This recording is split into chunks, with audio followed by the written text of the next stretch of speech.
Beneath the hype and the drama comes the emotion.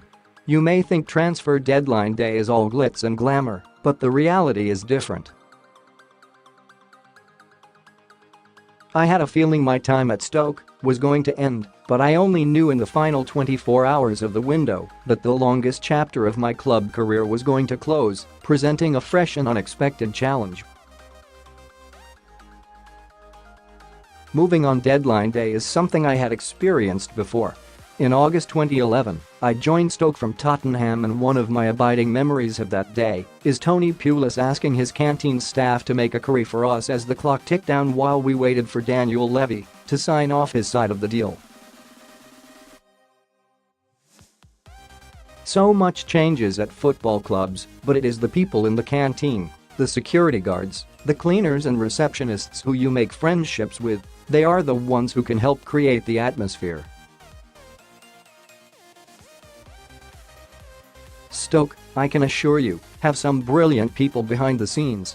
When your time comes to leave, it was tough to say goodbye to them. I knew when I arrived at Clayton Woods and saw Sam Vokes having his medical, that was my signal to leave. Good luck to Sam and good luck to Stoke. I was proud to have represented such a great club.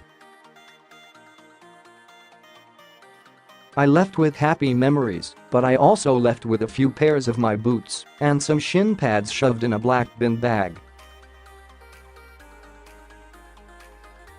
I had to rifle through my locker and, bizarrely, I came across a jacket Robert Huth had given me to wear at a Christmas party one year. Safe to say it remained at the training ground. Part of me was nervous as I made my way north to Burnley. It doesn't matter how long you have been playing football, the moment you go somewhere new, you know all eyes will be watching to see if you are up to standard. There was a scheduled stop in Manchester for the most thorough medical I have ever experienced, and I soon discovered that the attention to detail they paid in those tests is indicative of the club as a whole. The training ground, for instance, took my breath away. I have had some varied experiences with training grounds during my career. I left Tottenham before they moved to Spurs Lodge. I trained at the Navy base with Portsmouth, at the old British gas site with QPR, and missed the redevelopment of Aston Villa's Bodymoor Heath. But Barnfield, Burnley's headquarters, is brand new. It's fresh and vibrant, and walking into an environment like that inspires you. Straight away, I knew I had made the right decision, and the formalities of the transfer were concluded quickly. Then it was time to make the announcement. I'm old enough to remember the days of just standing for a picture with a scarf above your head, but when I walked into the media room, I saw a toy robot in the corner and immediately asked, "What is that?" Thank God the media team didn't want to recreate Santi Cazorla's unveiling at Villarreal by locking me in a smoke-filled tube, but the video they released was all good fun, and I'm told it's the most viewed video the club have ever produced. The reaction to the move was not what I expected. There was a banner hanging from a railway bridge telling me to mind my head, and then a butcher created a sausage in my honor. He made it Mexican, which was a surprise. I thought I looked more like a jumbo frankfurter. In all seriousness, it is humbling. When people from a town show you that support, you want to make a difference for them, and I was delighted that I was able to help us get a point against Southampton. People will wonder why, when I've played more than 700 games, anxiety is still a factor, but it all comes down to this: I love football so much that I want this ride to last forever. Burnley have given me a chance to play in the greatest league of all again. They haven't given me a holiday. When I left Stoke on deadline day, it didn't matter that I just turned 38. I felt like I was 18 with everything to prove.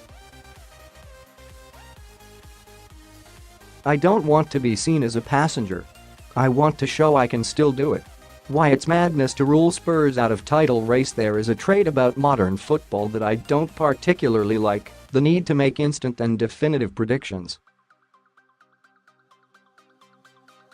I say I don't like it, but I also have to admit it's something of which I have been guilty. The title race is the subject that is prompting everyone to put their necks on the line, and the past fortnight has been especially revealing for rash judgments. Manchester City lost at Newcastle and the title was Liverpool's to lose. Then Liverpool drew at home to Leicester, City beat Arsenal and West Ham took points off Liverpool. Now we are in the position, following City's win at Goodison Park, when everyone is saying it is over to Pep Guardiola's side again.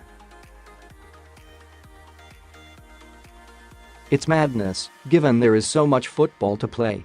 It is also madness to rule out Tottenham, who are right in there as well. I know bookmakers have them as third favorites, but for the points they have racked up, you simply cannot take them out of the discussion.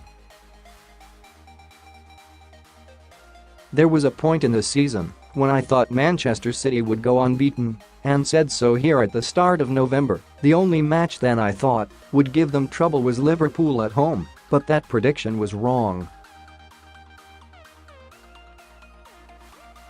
They have the advantage now, but it's mad if anyone believes this has been a defining week for Liverpool. I still spend a lot of time in that city and know how strong the desire and expectation is and what it would mean if they were to eventually win it.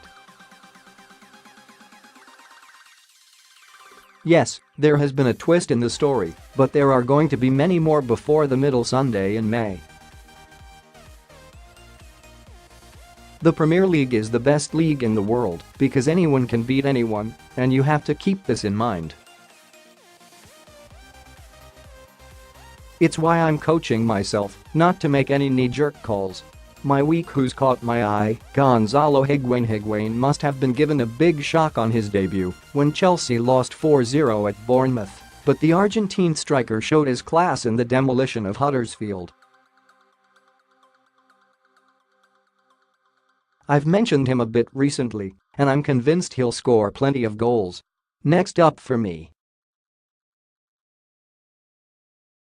We have a big game at Brighton on Saturday afternoon, and then it's on to Portugal for a warm weather training camp with the squad. It will be a good opportunity to get to know everyone better, and I hope I won't have shattered anyone's illusions by the end of the trip. What I'm listening to.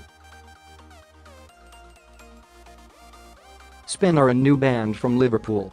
I love listening to fresh stuff, and these guys have made a big impression on me. Their track After Dark is a particular favorite of mine at the moment. What I've been up to. It has been quite a week and I'd forgotten how much upheaval is involved when you move clubs. Thankfully, everything has been pretty seamless, and I managed to get time to see the Streets in Brixton on Tuesday. I grew up listening to the Streets, and it was class to hear them again.